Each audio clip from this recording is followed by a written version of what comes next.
यदि मैं माया का स्वामी हूँ तो आप भी बल के स्वामी हो। ताऊ, अपनी क्षमता, अपना सामर्थ्य स्मरण करो।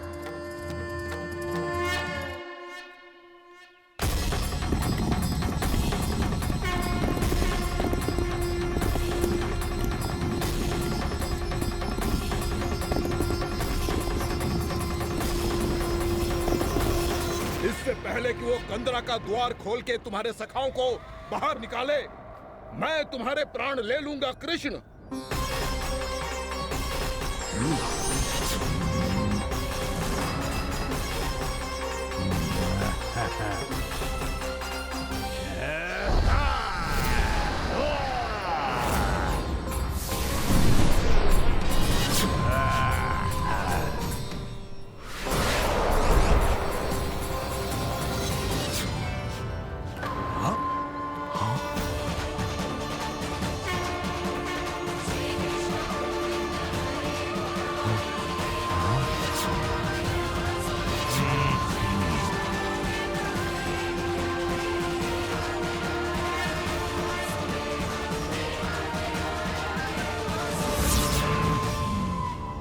कितनी पूजा करोगे ब्रह्मासुर?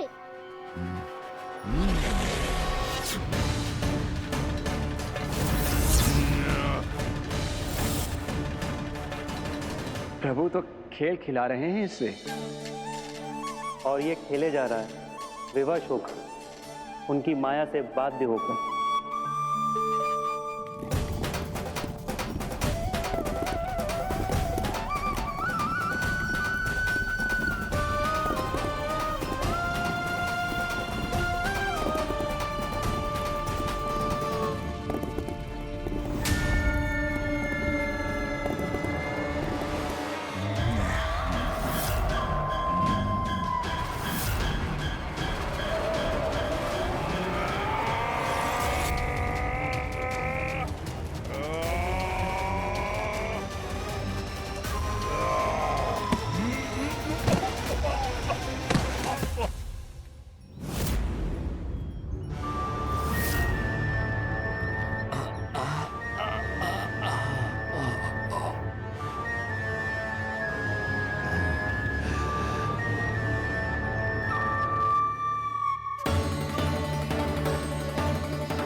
जो प्रभु के सामने माया करने आया था, वो स्वयं को ही माया में उलझा हुआ पा रहा है। नारायण नारायण। लो, अब तो तुमने दंडवत प्रणाम भी कर लिया। माया भी कथा भी उपहार में दे दी। तुम चाहते क्या हो ब्रह्मासुर? मेरी शरण में आना है क्या?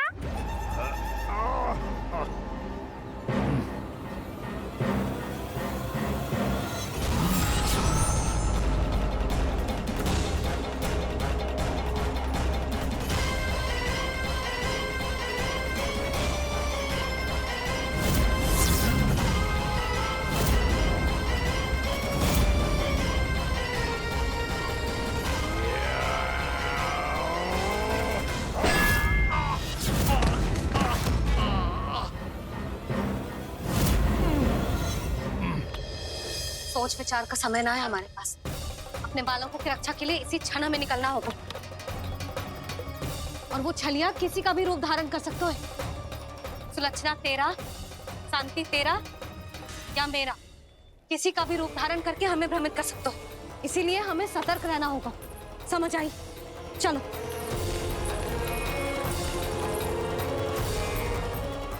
अभी भी समय है ब्रह्मासुर, समझ जाओ। यदि मैया आ गई तो बात गड़बड़ हो जाएगी।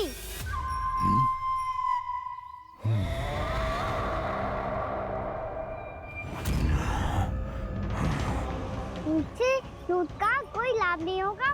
ब्रह्मासुर, स्मरण करो तुम कौन हो? मायासुर का पुत्र हूँ मैं, अपने स्वामी महाराज कंस का सेवक हूँ, और तुम्हारा हूँ मैं काल।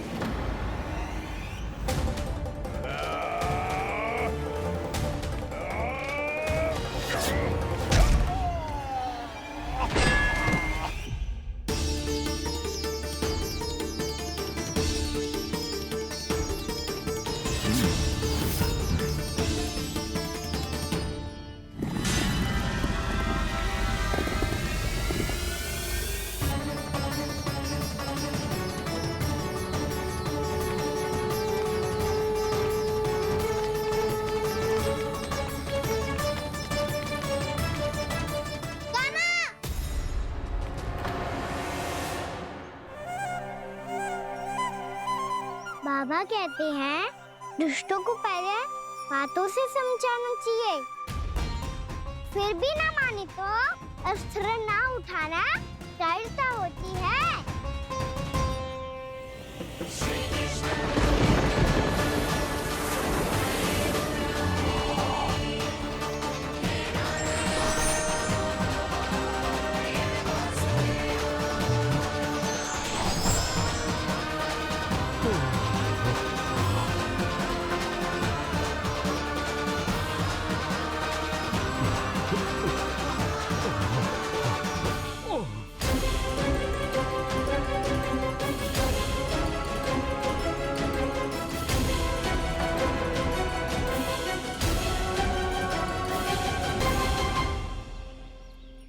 पता था मुझे अपने बाबा के स्वरूप को हानि नहीं पहुंचाओगे। सही कही तुमने। पिता की छवि ही पिता के समान भी आनंदीय होती है। ब्रह्मासुर, ब्रह्मासुर। ये मैं अपने वास्तविक रूप में कैसे आ गया? मैया ने सिखाया है भूल को क्षमा किया जा सकता है, पर जानबूझ के किए गए अपराध के लिए दंड ही एकमात्र विकल्प होता है। ये बार बार अपनी मैया का नाम ले रहा है। यदि मैं वो स्वरूप लूं तो अपनी मैया पर वार नहीं कर पाएगा ये।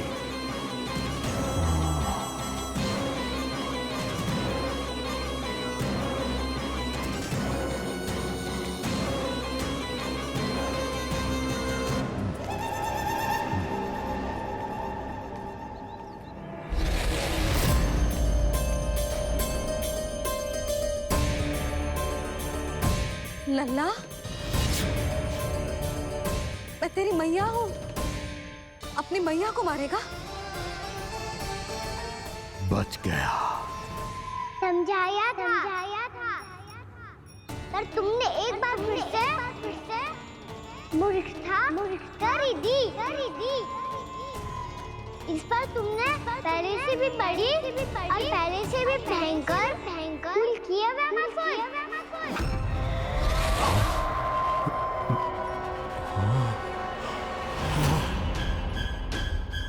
ये क्या हो रहा है मुझे? बार बार मेरा रूप क्यों बदल रहा है? ममता को समझे बिना अधिक समय तक मैया का स्वरूप हरण करके नहीं रख पाओगे ब्रह्मासुर।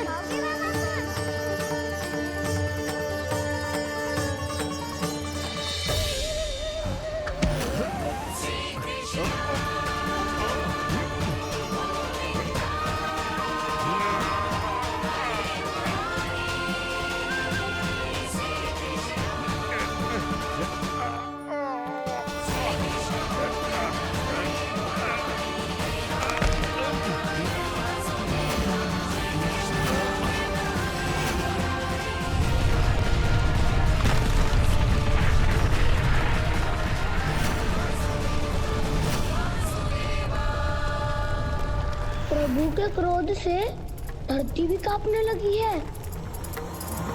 पुत्र को मारने के उद्देश्य से एक माँ का रूप लिया तुमने। ये ममता का और मेरी मैया का घोर अपमान है ब्रह्मासुर।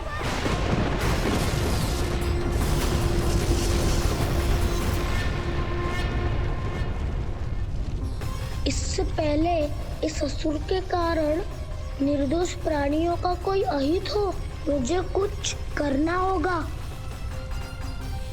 यदि मैं माया का स्वामी हूँ तो आप भी बल के स्वामी हो। दाऊ, अपनी क्षमता, अपना सामर्थ्य स्मरण करो।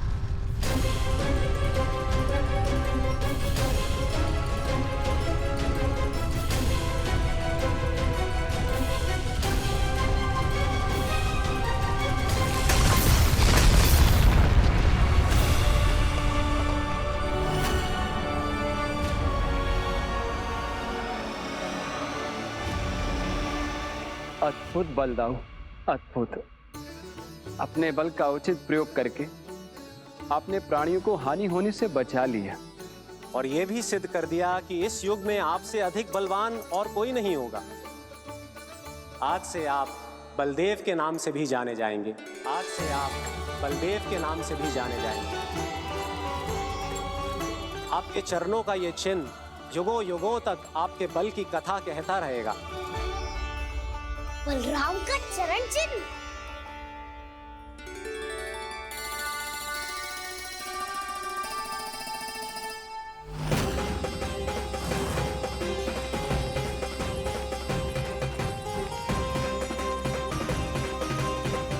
मेरी माया से आज तक कोई नहीं बच पाया है। एक बार मुझे छोड़कर देखो, फिर पता चलेगा कि मैं हूँ कौन। पहले ये तो देख लो कि मैं कौन हूँ।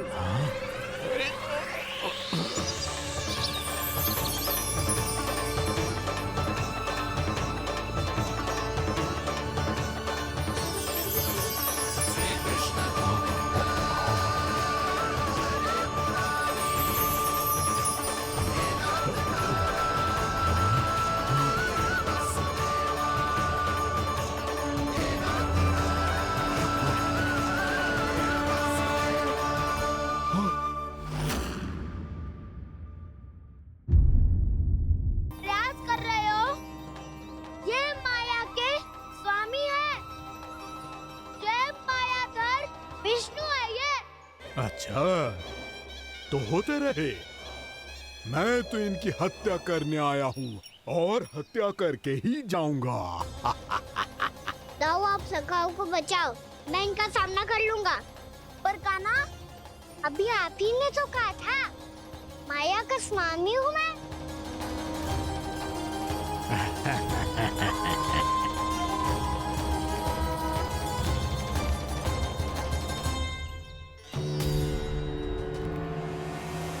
ये तो मथुरा का व्यापारी है। इसको अर्थ वो जो था वो सच में छलिया हो तो कहीं वो नंदमोहन तो ना पहुंच गओ। हमें शीघ्र ही गांव जाना पड़ेगा और सबको सावधान करना पड़ेगा। चल।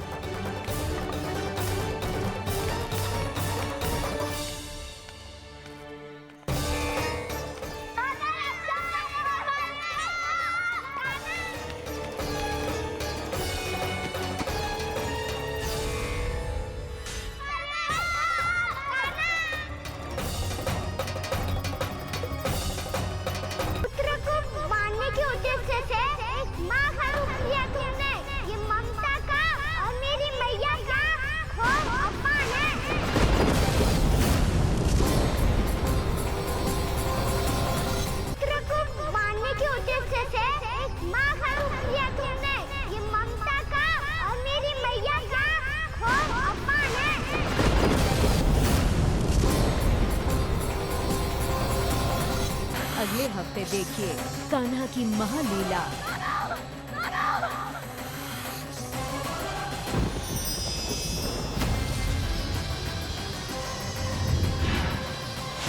देखकर कान्हा का दिव्य स्वरूप क्या बदल जाएगा मैया की ममता का रूप।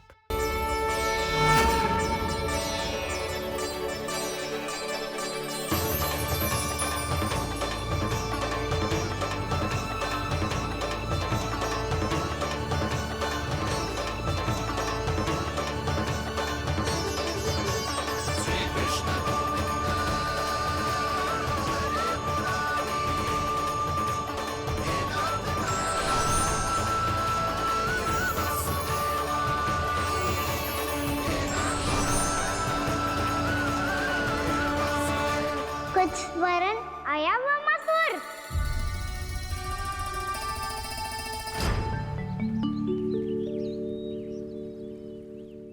बहुत समय पहले की बात है।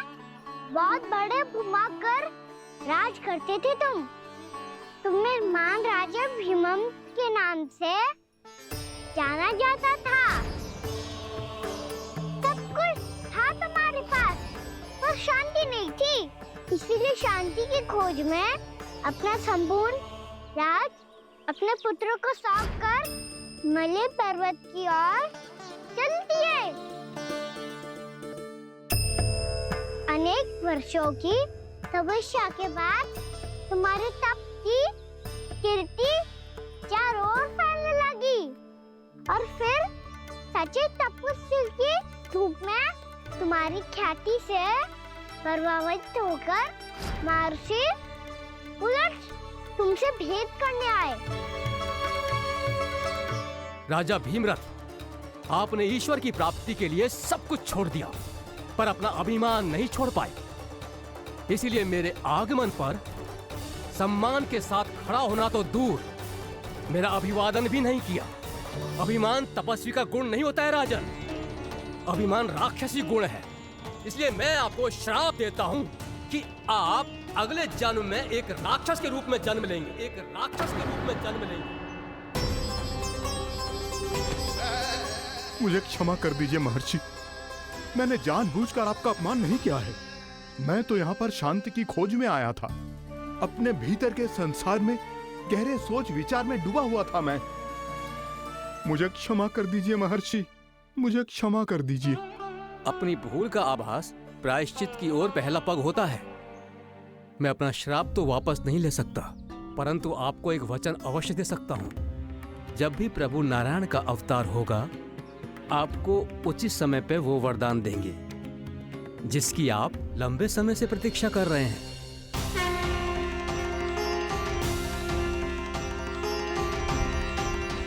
प्रभु, आपने मेरी आंखें खोल दी।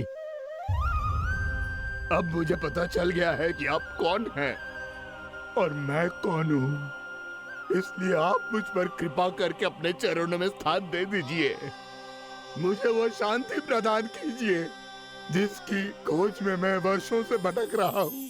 शांति तो मोक्ष में ही है, इसीलिए मैं तुम्हें मोक्ष का वरदान देता हूँ।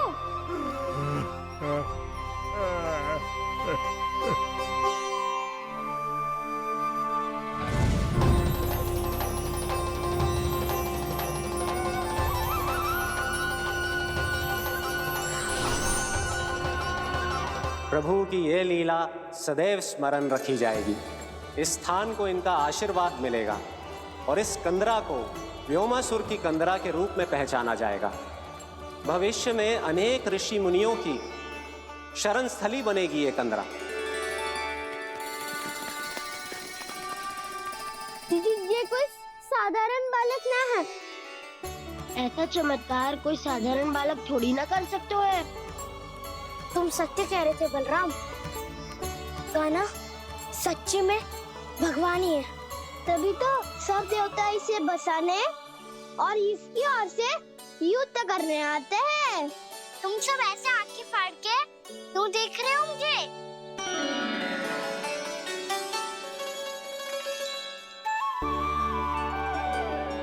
बलराम, तुम बलवान हो और कान्हा भगवान है।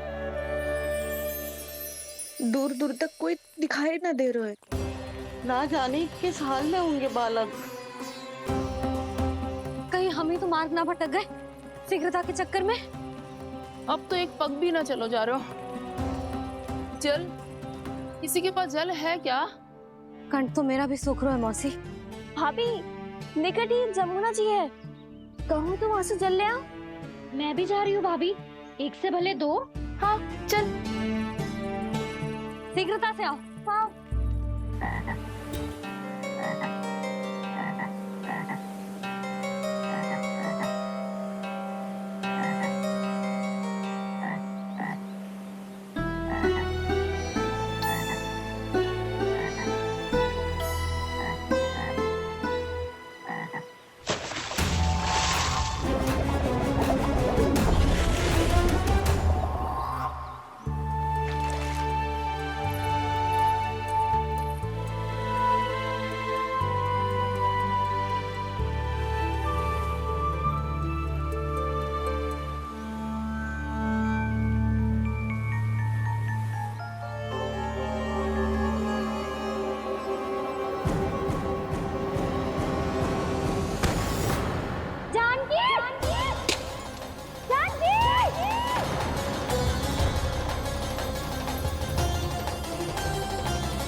जानकी, जानकी, क्या होगा इसे? देखो ना जी, अब छलिया की सूचना मिलते ही हम सब बालकों को ढूंढने चली गई और ढूंढते ढूंढते सबको बहुत प्यास लगी आई जी। तो जानकी जमुना जी की नदी से जल लेने गई और उसने जमुना जी का पानी पिया और उसकी जेदशा हो गई। बालक कहाँ है? वो ठीक तो है ना? ऊपर से सब ठीक है, पर भीतर से बहुत भयभीत है सब। जानकी तो बिल्कुल नीली पड़ गया है। लग तो है विष फैल गया है इसको पूरे तन में। मथुरा के सौ से विदेश जी को बुलाए गए हैं उसके उपचार के लिए। जैसे ही इसने जल को मुंह से लगाया, ये गिर पड़ी। चटपटाने का अवसर भी ना मिलो। हाँ वैद्य जी, और निकटी मृत पशु भी पड़े हुए थे। हाँ, मैंने भी अस्थियां देखी थी। इसका तो यही अर्थ हो सकता है कि समस्या वहाँ के जल में ही हो। वैद्य जी, आप रोगी की नाड़ी पे ध्यान दो ना। जे गोपिया क्या कह रही है उसे सुनने की आवश्यकता ना है। जब तक विष के कारण का पता नहीं चल जाता, हम उपचार कैसे कर सकते हैं रानी जी? जी, वो निकट ही यमुना जी में एक विशेष क्षेत्र है। ये सब उसी के जल की बात कर रहे हैं। तब तो ऐसा भी हो सकता है कि किसी विषैले सर्प के काटने का प्रभाव हो। पर सर्प के काटने का चिन्ह ना है उसके तन पे। सर्प जब काटता है तब उसके दांत के चिन्ह बन जाते हैं। मुझे पता है, बड़े बड़े सर्प को काटते हुए देखो है मैंने। एक दिन अब बस कर उज्जवल, ये बड़ी बड़ी हाँकने का समय ना है। पर यदि सर्प ने ना काटा है, फिर जानकी की ये दशा किसने की? अवश्य किसी राक्षस ने की होगी। नाना, कोई विषैला पशु भी तो हो सकता है। या अवश्य किसी महाविषैले सर्प के विष से हुआ है। सर्प ने भले ना काटा हो, लेकिन ये अवश्य ही किसी महाविषैले सर्प के विष के कारण हुआ है। कालिया नाग। कालिया नाग?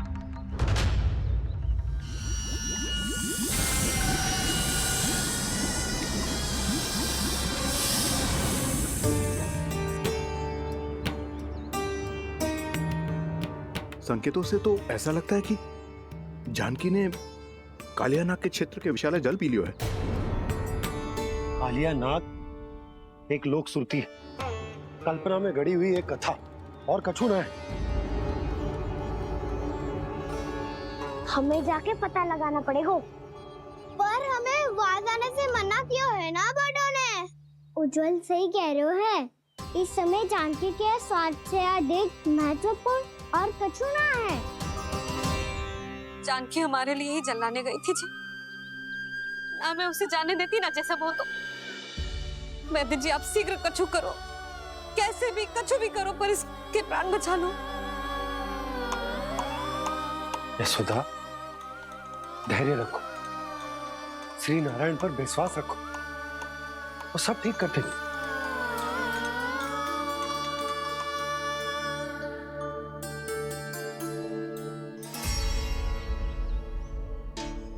विष की काट की मेरे पास जितनी जड़ी बूटी थी, मैंने सब अर्क बना के पिला दी, पर इसकी दशा में अभी तक कोई सुधार नहीं दिख रहा है।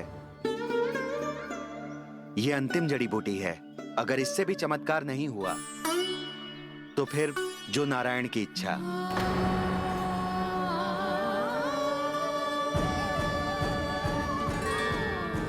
पर कोई तो उपाय होगा जानकी को बचाने का। कान्हा, यदि तुझे किसी औषधि के बारे में पता है, हमें बता दे, हम जाके ले आएंगे।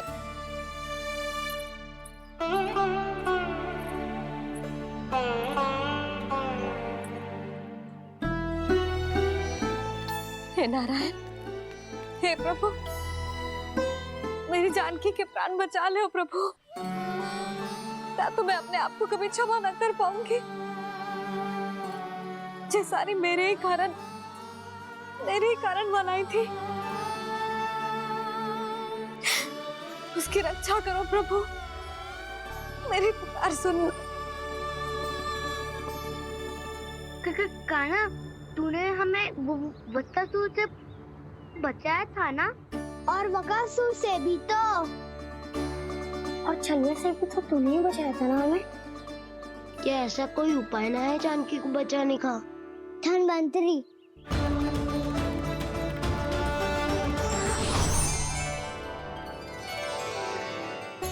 मैं आ गया हूं प्रभु, चिंता मत कीजिए,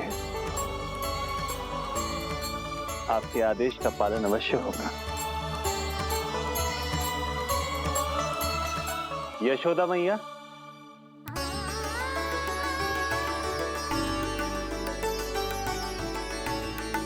मैया आपको कोई पुकार रहा है।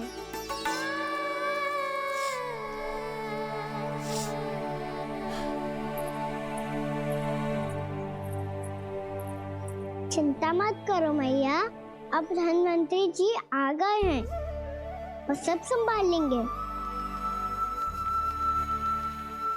धन्वंतरी जी कौन है?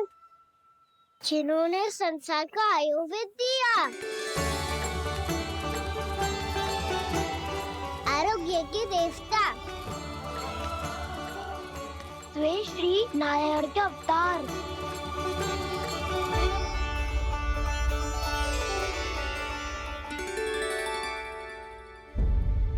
मुझे पता चला है कि आपको वेद की आवश्यकता है। हाँ हाँ, भीतर आइए। आइए आइए बैठे जी। जी रहे। मथुरा का सर्वश्रेष्ठ वैद्य अर्थात मैं यहाँ आ चुका हूँ और रोगी को जितनी औषधि की आवश्यकता थी सब दे चुका हूँ। निश्चित रूप से आपने विष की काट के लिए बहुत ही उत्तम अर्क तैयार किया है। इसीलिए किसी और वैद्य की आवश्यकता नहीं है। किंतु आप अकेले कितना कुछ करेंगे वैद्यराज, मुझे अपना सहायक ही बना लीजिए। पर जो करना था मैं पहले ही कर चुका हूँ। हाँ, वो तो आप कर चुके हैं, बस रोगी के तन से विष निकालना शेष है ना वैद्यराज? हाँ हाँ, बस वही शेष है। इनके रक्त को विष रहित करने में मैं आपकी सहायता करूंगा। पहले ये संजीवनी मानी जाने वाली इन लाल फूलों की बूटी को भी घिसना है ना?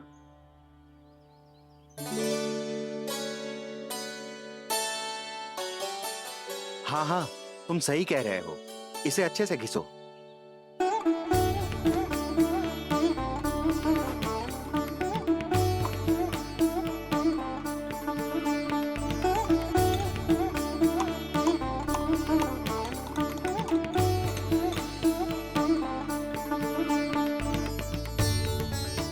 और ये नीले फूलों को भी तो मिलाना है ना? हाँ हाँ, अच्छे सहायक बन सकते हो तुम, ऐसे ही श्रम करते रहो।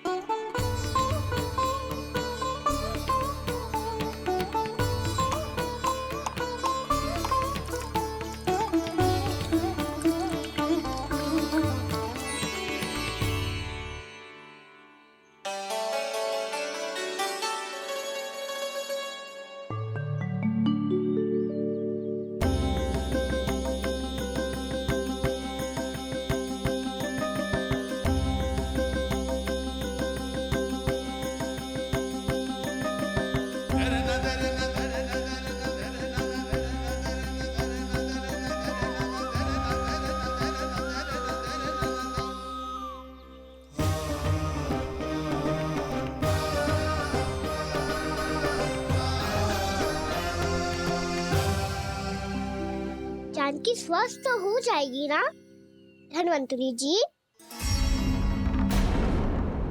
धन्वंतरी? प्रभु, अब मैं क्या करूं? आपने तो स्वयं ही मेरी पहचान उजागर कर दी। जी क्या करो कान्हा? आप सब ऐसे क्यों देख रहे हो?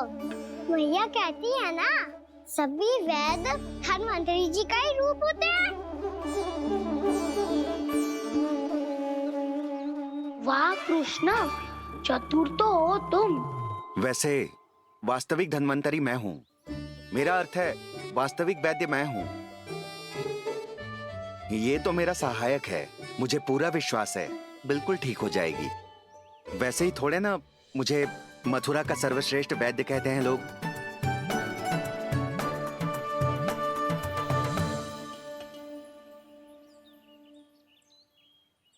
जसोदा भाभी, जसोदा जी, जानकी को चेतना आ गई। जानकी, जानकी, जानकी, तू ठीक है ना? क्षमा करना भाभी, मैं आपके लिए जल ना ला पाई। बस बहुत भूख लगी है। मैं अभी कछु लाती हूँ। जानकी, माखन खाओगी?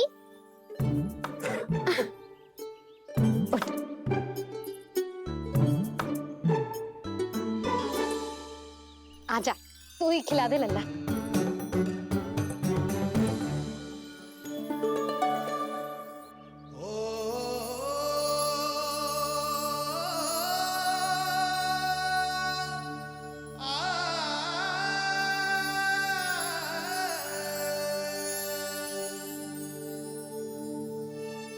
तुम सब मेरे लल्ला को माखन चोर कहती हो ना? आज देखो, अपना ही माखन जानकी को खिला रहे है।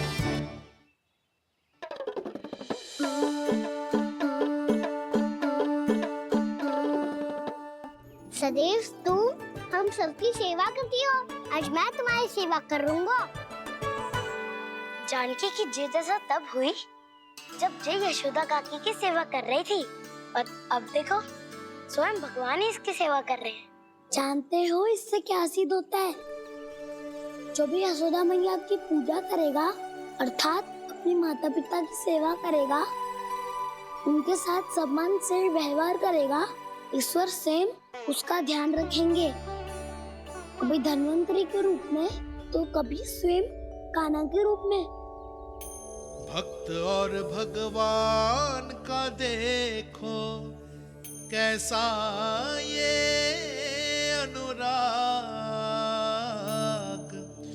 स्वयं करे सेवा प्रभु, अद्भुत गोपी का भाग्य।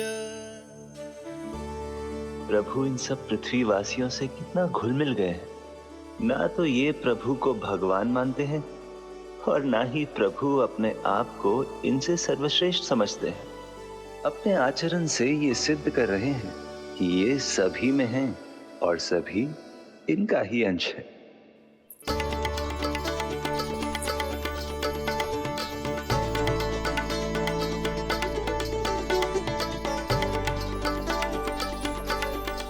प्रभु, अब मुझे जाने की आज्ञा दीजिए।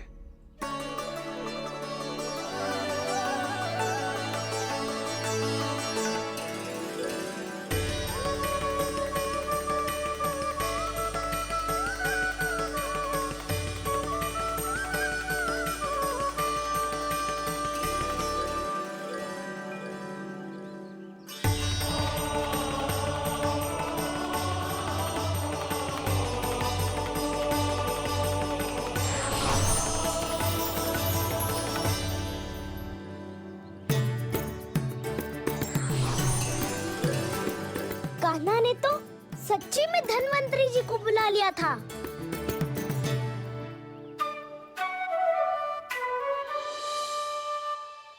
जब से कान्हा का जन्म हुआ है ना, मैं तब से देख रही हूँ, तब से हम पे कोई भी संकट आती है ना, तो अचानक से कोई अपरिचित हमारी सहायता करने आ जाता है, और जाते समय कान्हा की आज्ञा लेके जाते है, और कभी कभी तो इसे प्रभु बोल के जाते है। बाबा संभालो।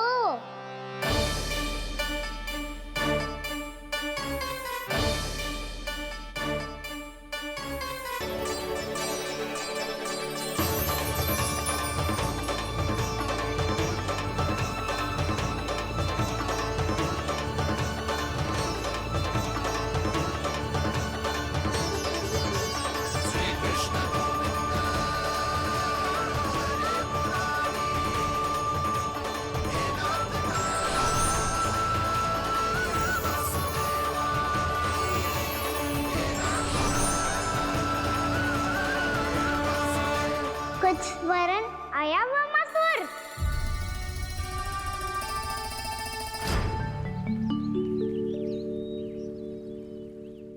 बहुत समय पहले की बात है, बहुत बड़े घुमाकर राज करते थे तुम्हें महान राजा भीमम के नाम से जाना जाता था। सब कुछ था तुम्हारे पास, पर शांति नहीं थी, इसीलिए शांति की खोज में अपना संपूर्ण राज अपने पुत्रों को सौंप कर हिमालय पर्वत की ओर चल दिए। अनेक वर्षों। अब मुझे जाने की आज्ञा दीजिए। जब से कान्हा का जन्म हुआ है ना, तब से हम पे कोई भी संकट आती है ना, तो अचानक से कोई अपरिचित हमारी सहायता करने आ जाता है। बाबा संभालो। अब मुझे जाने की आज्ञा दीजिए। जब से कान्हा का जन्म हुआ है ना, तब से हम पे कोई भी संकट आती है ना, तो अचानक से कोई अपरिचित हमारी सहायता करने आ जाता है। बाबा संभालो।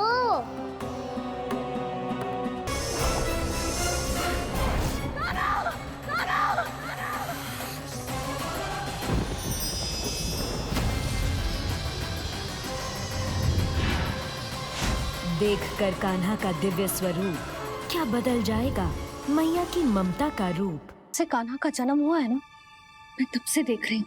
तब से हम पे कोई भी संकट आती है ना, तो अचानक से कोई अपरिचित हमारी सहायता करने आ जाता है। और जाते समय कान्हा की आज्ञा लेके जाते है, और कभी कभी तो इसे प्रभु बोल के जाते है। बाबा संभालो। यशोदा, इस जानकी को चढ़ो है और विचित्र विचार तुम्हारे मन में है। अरे सब जानते हैं कि हमारा परिवार राजसी, तुम्हें पता ना चलते हो वो, पर हमारे कान्हा को सब राजकुमार ही समझते हैं देखकर। इसीलिए उसे सम्मान देने के लिए सब ऐसा ही करते हैं, और कोई बात ना है।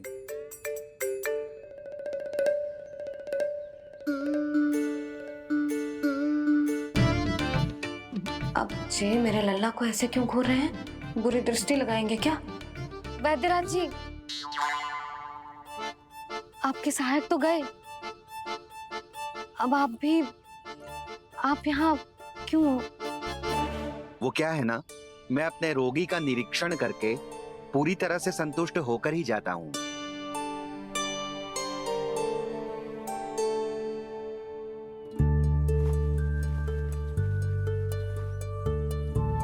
हाँ, संकेत तो अच्छे हैं, कल सुबह तक बिल्कुल ठीक हो जाएगी। धन्यवाद वैद्य जी।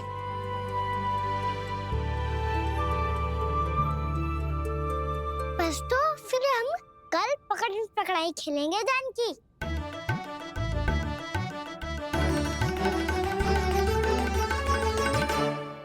भानु, बंसी, जाकर उस क्षेत्र के चारों ओर बाड़ बनवा दो और वहां सूचना पट्ट भी लगा देना, ताकि जानकी के साथ जो हुआ है वो किसी और के साथ ना हो। शीघ्र जाओ। जी ठीक है।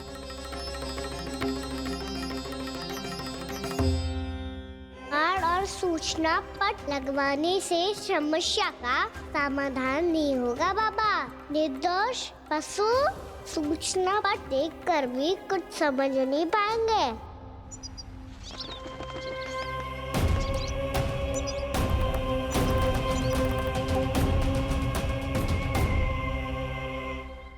तो तुम्हारे कहने का अर्थ यह है कि व्योमासुर मारा जा चुका है, और वो बालक अब भी जीवित है। हाँ महाराज, मैंने गोप बालकों को कहते सुना था कि कृष्ण ने छलिया को मोक्ष दे दिया है, पर वृंदावन सुरक्षित नहीं है महाराज। वो एक बहुत बड़ी समस्या से जूझ रहे हैं। कैसी समस्या? गांव के निकट क्षेत्र में किसी विषैले सर्प का निवास है। उसके विष का प्रभाव इतना भयानक है महाराज, जैसे विष ना हो, स्वयं हलाहल हो।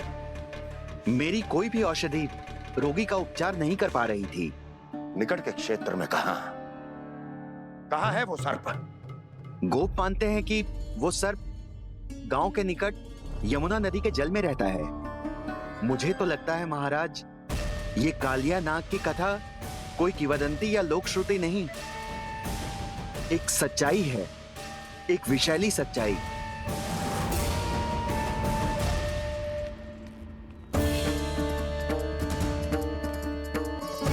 कालिया का सामना करने का समय आ गया है, पर उससे पहले मुझे बुलाना होगा उन्हें।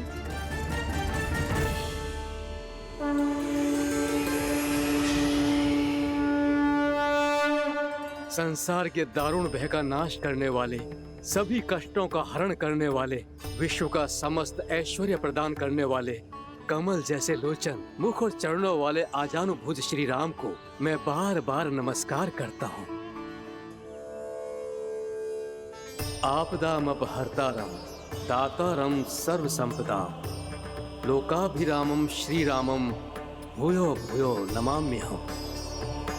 काकभुसुंडी, काकभुसुंडी, काकभुसुंडी। प्रभु क्षमा करें, मुझे जाना होगा।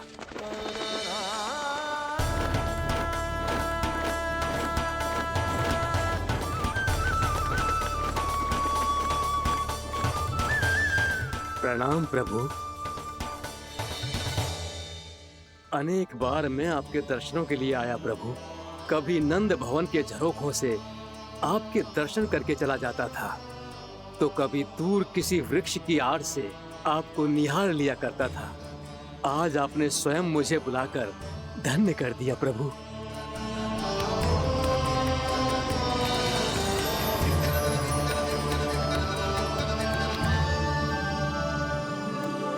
मैंने आपको यहाँ एक विशेष कारण से बुलाया है। आपके श्राप से इस कालिया नाग को मुक्त करने का समय आ गया है। ये तो बहुत ही उत्तम समाचार है प्रभु। इतने वर्ष बीत गए, मुझे आज भी स्मरण है वो दिन जब मैंने उन्हें श्राप दिया था। अपने क्रोध पर नियंत्रण खोकर बहुत बड़ी भूल कर दी थी मैंने प्रभु।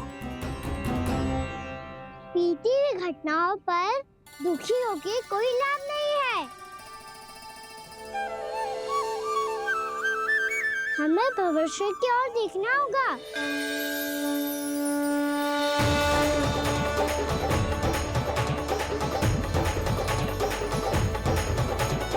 आदेश कीजिए प्रभु, क्या आज्ञा है आपकी? जब मैं कालिया नाग का सामना करने जाऊं, तो आप यही रहेगा। आपको अपने आप पता चल जाएगा कि कब क्या करना है। और हाँ, लौटते जाते समय नारद मुनि से कहिएगा, वो आकर मुझसे भेंट करे। अवश्य प्रभु, प्रणाम। क्या इसने सच्ची में देवर्षि नारद को बुलाया है? नारायण नारायण।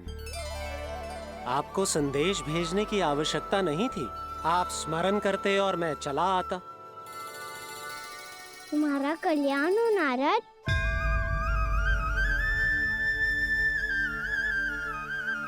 मैंने तुम्हें एक विशेष कार्य के लिए बुलाया है। आज्ञा दीजिए प्रभु। तुम्हें एक बार फिर कंस से भेंट करनी होगी। विचार कीजिए महाराज। क्या आप बिना किसी शंका के कह सकते हैं कि कौन सी पंखुड़ी पहली है और कौन सी आठवीं? उस दुष्ट से भेंट करना स्वयं कीचड़ में उतरने के समान है प्रभु। कमल पुष्प प्राप्त करना हो तो कीचड़ में उतरना पड़ता है नारद। आपका आदेश तो मैं स्वप्न में भी नहीं टाल सकता प्रभु। कंस कालिया नाग के बारे में जान गया है, पर वो उसका सामना करने का साहस नहीं कर पाएगा। मैं आतुर हूँ प्राप्ति, मूर्ख नहीं। मेरी बुद्धि फिर नहीं गई है। मैं स्वयं उस कालिया जैसे महाविशैले सर्प के सामने खड़ा हो जाऊं और अपने ही काल को आमंत्रित कर लूं। तो फिर अपने लाभ के लिए उसका प्रयोग करने का कोई और उपाय सोचिए स्वामी। कुछ ऐसा कीजिए कि यमुना नदी का पूरा जल विषैला हो जाए और वृंदावन वासी उसका उपयोग करे, और आपका काल कहलाने वाला वो बालक स्वयं काल के गाल में चला जाए। उत्तम उत्तम सुझाव है प्राप्ति।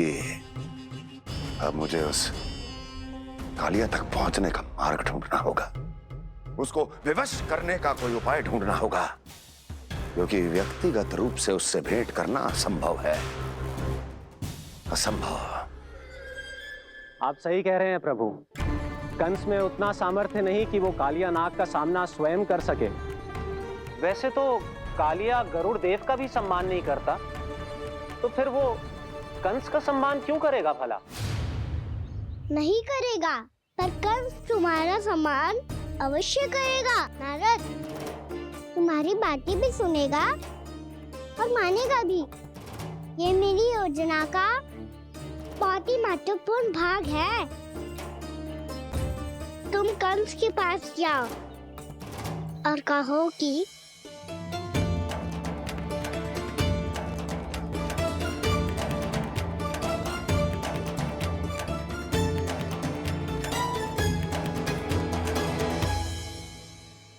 संतान अपने माता पिता को तीर्थ का सौभाग्य दिलाती, पर मेरा लल्ला कितना महान है कि उसने हमारे घर को ही तीर्थ बना दिया। ऐसा तीर्थ जहां मेरी आंखों के सामने भक्त और भगवान का मिलन हो रहा है। जो आज्ञा प्रभु।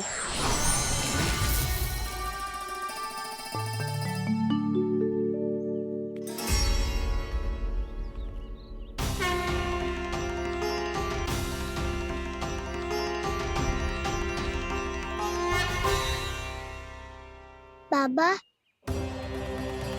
कान्हा, ये सब क्या चल रहा है? पहले काक भुसुंडी जी और फिर जे नारद जी। क्या योजना बना रहे हो तुम? कान्हा, बता ना लल्ला, क्या सोच रहे तू? कान्हा देख, अगर तुझे अपने बाबा को ना बताना हो ना, अपने भक्त को बता दे। क्या सोच रहे हो लल्ला? क्या करने वाले हो आप?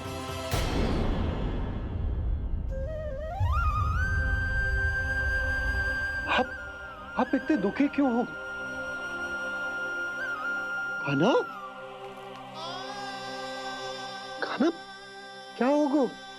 क्योंकि मुझे आभास हो गया है बाबा, समय आने वाला है। कौन सा समय आने वाला है लल्ला? शीघ्र सब कुछ बदलने वाला है। भैया को मेरा सत्य पता चल जाएगा बाबा।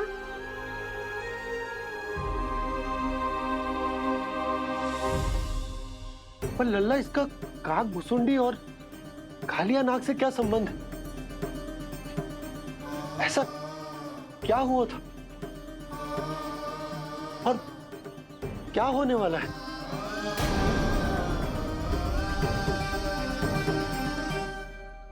जो होने वाला है बाबा, उसका संबंध उससे है जो सैकड़ों वर्ष पहले हुआ था। महर्षि भृगु के एक वंशज थे वेद शिरोमुनि, जो विंध्याचल की पहाड़ियों में साधना कर रहे थे।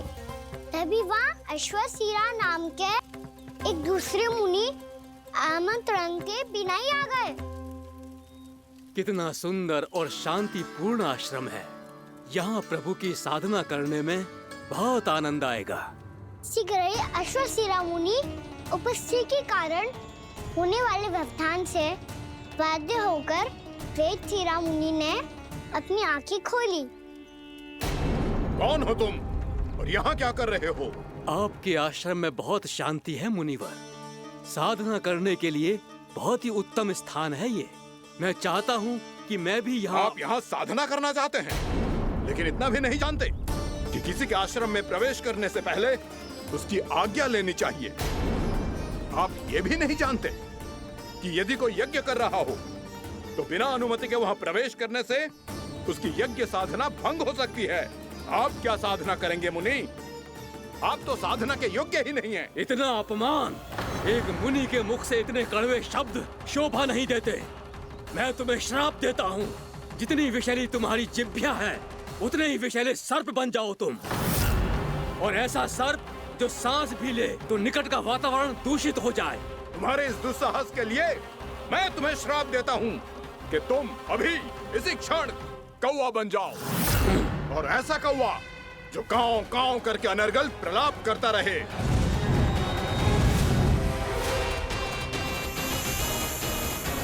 ये मैंने क्या किया? ये मैंने क्या किया? क्रोध के कारण दोनों ने एक दूसरे को श्राप दे दिया। पर दोनों ही मेरे भक्त थे, और भगवान होकर मैं अपने भक्तों को इतनी कठिनाई में कैसे देख सकता था? इसीलिए जिस संकट में उन दोनों ने अपने आप को फंसा लिया था, उसका समाधान करने में मैं उनके पास गया। देखिए ना प्रभु, ये क्या हो गया हमसे? हमारी रक्षा कीजिए प्रभु, मार्ग दिखाइए हमें। क्रोध पर नियंत्रण ना होने के कारण आप दोनों ने एक दूसरे को बहुत ही भीषण संकट में डाल दिया है। आप दोनों ही तपस्वी, तप के बल से दिए गए आपके श्राप को लौटाना भी संभव नहीं है। प्रभु कोई तो उपाय होगा, हम आपके शरण में हैं प्रभु। अपराध तो हमसे हुआ है प्रभु, पर अब आपसे ही आशा है। कुछ ऐसा कीजिए भक्त वत्सल, जिससे हम दोनों के श्राप का प्रभाव कुछ कम हो जाए। आप दोनों ही मेरे भक्त हैं, इसलिए आपकी पीड़ा का निवारण करने का एक उपाय है मेरे पास। वेद शिरामुनि, जब आप कालिया नाग बनेंगे तो आपको मेरे चरणों को अपने शीश पर धारण करने का सौभाग्य मिलेगा। और अश्र शिरामुनि, आप काग योनि होने के बाद भी आप श्रेष्ठतम ज्ञान और सर्वाधिक यौगिक सिद्धियों के स्वामी होंगे और प्रवचन दिया करेंगे।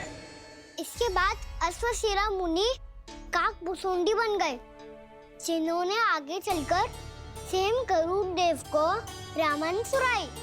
और मुनि वेदशिरा महर्षि कश्यप और देवी कत्रियों के पुत्र कालिया नाग बनकर जल में। और अब वही कालिया नाग जमुना जी में, जिनके कारण जानकी के प्राण लगभग चले ही गए थे। अब कालिया नाग को उचित स्थान पर भेजने का समय आ गया है बाबा। पर ये तो अच्छी बात है कान्हा, वेदशिरा मुनि को दिया हुआ तुम्हारा वचन भी पूरा हो जाएगा, जमुना जी की शुद्धि भी हो जाएगी। इस सब के बाद भी तुम दुखी क्यों हो? क्योंकि इसके बाद मैया के सामने मेरा रहस्य खुल जाएगा बाबा। उन्हें पता चल जाएगा कि उनका बालक कोई साधारण बालक ना है। भविष्य में जो होने वाला है उसे सबके सामने घटने से रोकना मेरे लिए भी संभव ना होगा। मैया को सब पता चल जाएगा। क्या पता चल जाएगा रे मुझे?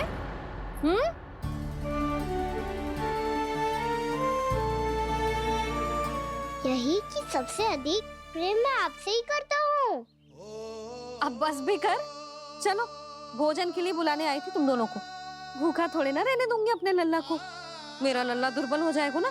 आप खिलाओगे तो ही खाऊंगा। हाँ ठीक है, मैं ही खिलाऊंगी। अब चल।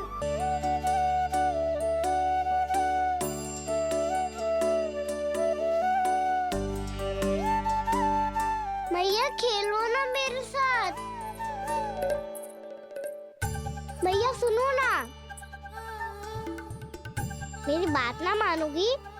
अभी बहुत कार्य पड़े लल्ला, देख जानकी को औषधि भी देने जानो है ना। औषधि मैं दे दूंगा, फिर तो खेलोगी ना आप मेरे साथ। पिछले कुछ दिनों से अपनी मैया का अधिक से अधिक प्रेम पाने का प्रयास करो है कान्हा। इसका तो एक ही अर्थ हो सकता है कि कछु बहुत बड़ो होने वाला है। कान्हा रुक जा लल्ला। कान्हा क्यों तंग कर रहा है? मैया को पहन लेना। कान्हा, कान्हा, ये क्या करो तूने?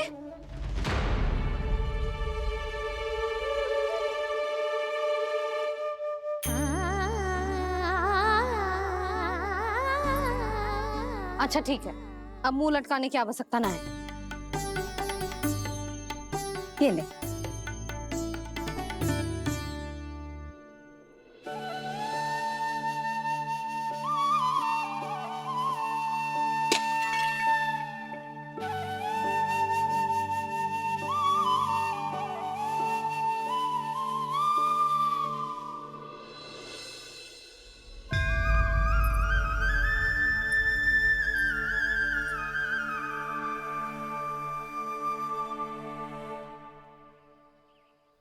तंग करे मैया को खिजाए, खेले रूठे मनाए,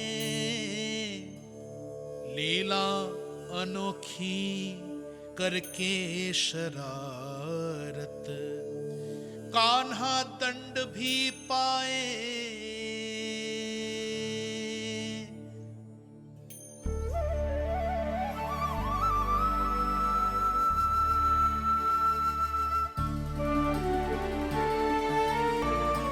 रूठना मनाना, खेलना खिलाना, पहले शरारत करके क्रोध दिलाना और फिर क्षमा मांग लेना, ये सब जानबूझकर कर रहे हो कान्हा। जैसे जीवन भर के लिए अपनी मैया की ममता को अपने हृदय में समेट कर रखना चाहते हो। कैसे कैसे करूं उस कालिया से मित्रता, कैसे करूं उसका उपयोग?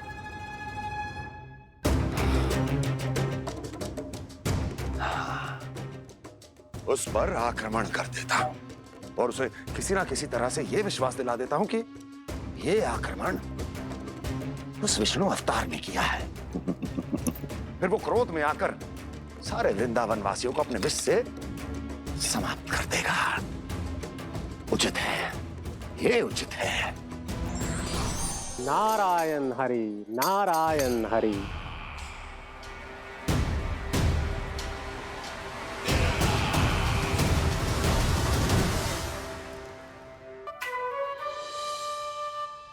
जब से कान्हा का जन्म हुआ है ना, मैं तब से देख रही हूँ, तब से हम पे कोई भी संकट आती है ना, तो अचानक से कोई अपरिचित हमारी सहायता करने आ जाते हैं और जाते समय कान्हा की आज्ञा लेके जाते हैं और कभी कभी तो इसे प्रभु बोल के जाते हैं। बाबा संभालो। यशोदा, इस जानकी को चढ़ो है और विचित्र विचार तुम्हारे मन में है। अरे सब जानते हैं कि हमारा परिवार राजसी, तुम्हें पता ना चलते हो वो, पर हमारे कान्हा को सब राजकुमार ही समझते हैं देखकर। इसीलिए उसे सम्मान देने के लिए सब ऐसा ही करते हैं, और कोई बात ना है।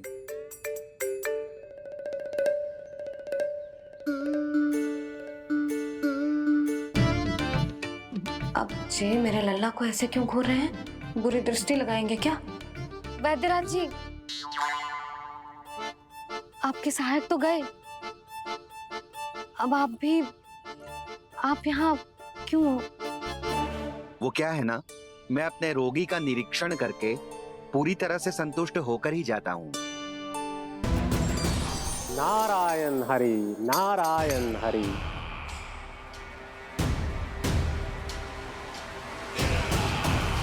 प्रणाम देवर्षि। किस योजना में कितना लाभ है और कितनी हानि, यह आंकलन करते करते थक गए होंगे मथुरा नरेश। देवर्षि, आज मेरा ध्यान कैसे आ गया आपको? आप तो सदैव ही मेरे ध्यान में रहते हैं महाराज कंस। सत्य तो यह है कि मथुरा में जो भी हो रहा है मुझसे छिपा हुआ नहीं है। मैं जानता हूं कि आप किसी भी असुर को वृंदावन क्यों ना भेजें, और वो असुर कितना भी शक्तिशाली क्यों ना हो, कृष्ण का सामना नहीं कर पाता। या तो पराजय स्वीकार करके आपके पास लौट आता है, या तो फिर वीर गति को प्राप्त हो जाता है।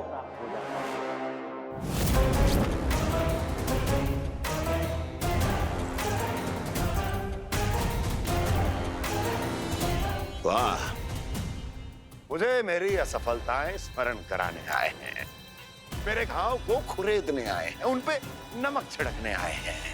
मित्र को शत्रु समझने की भूल मत कीजिए महाराज कंस। मैं तो आपकी सहायता करने आया हूं। हाँ, और मेरी सहायता। कृष्ण विष्णु अवतार है, आप विष्णु के भक्त हैं। मैं हूं विष्णु द्रोही, फिर भी तो आपके आराध्य को हानि पहुंचाना चाहता है, उसकी सहायता करना चाहते हैं आप। क्या आप निश्चित रूप से कह सकते हैं कि आप ब्रह्मांड के सभी नियमों को अच्छी तरह समझते हैं? अवश्य, आपके लिए बस इतना ही जानना पर्याप्त होगा कि मैं जो कुछ भी कर रहा हूँ उसके लिए मेरे व्यक्तिगत कारण हैं। मैं तो बस आपके हित में पिछली बार की तरह एक सुझाव लेके आया था, पर यदि आप मेरा सुझाव सुनना भी नहीं चाहते तो आपकी इच्छा। नारायण हरि, नारायण हरि। कारण चाहे जो हो, इनके पिछले सुझाव के कारण ही आज मेरे शत्रुओं की संख्या कम है। अन्यथा मैं देवकी के अन्य पुत्रों को भी जीवित छोड़ देता और आज वो सब अपने भाई के साथ मिलकर उसकी शक्ति को अनेक गुना बढ़ा देते। ठहरिए देव ऋषि।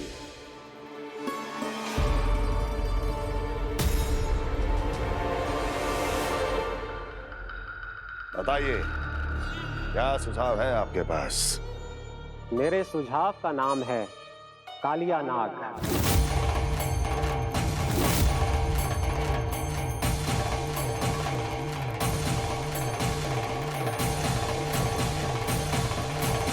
उसके विषय में मैं जानता हूं देवर्षि। तो समस्या ये है कि मैं स्वयं उससे मिलने नहीं जा सकता, उससे भेंट नहीं कर सकता। उस कृष्ण की हत्या के लिए उसको वृंदावन जाने के लिए तैयार नहीं कर सकता। तो मत जाइए उसके सामने और ना उसे भेजिए कृष्ण के सामने। हर बार आप किसी न किसी असुर को अपने शत्रु के क्षेत्र में भेजते हैं, जहां शत्रु उसका सामना करने के लिए पूरी तरह से तैयार होता है और आपका असुर मारा जाता है। इस बार शत्रु को युद्ध स्थल चुनने का अवसर मत दीजिए महाराज। इस बार योजना का जाल ऐसे बुनिए कि कृष्ण स्वयं उसके पास जाने के लिए विवश हो जाए। कालिया नाग स्वयं काल है, मृत्यु का दूसरा नाम है। उसके विष का उपयोग अपने लाभ के लिए कीजिए महाराज। वैसे कालिया के विष की अधिकता का अनुमान तो होगा ही आपको।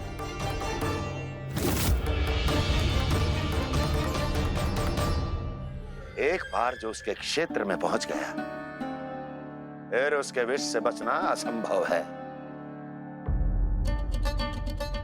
उचित सुझाव है देवर्षि, उचित सुझाव है। देवर्षि, उस छलिया विष्णु की भक्ति करते करते आप भी उसके रंग ढंग सीख गए हैं। उचित है, उचित है।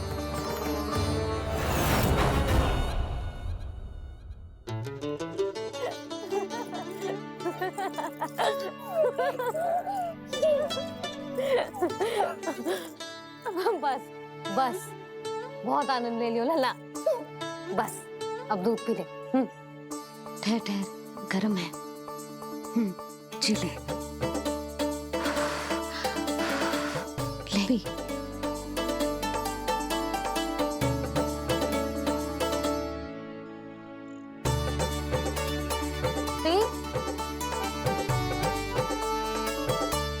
मैं ना होती तो ना जाने क्या होता तेरा। अपने आप दूध भी ना पी सकते है, भावला कहीं का। आपकी इस प्रेम के लिए तो मैं धरती पे आया हूँ मैया। मैं भी यही सोच रहा हूँ यशोदा कि तुम ना होती तो मेरा क्या होता। इसी बात पे थोड़ा दूध और कजू खाने को दे दो। अरे मैं तो भूल ही गई।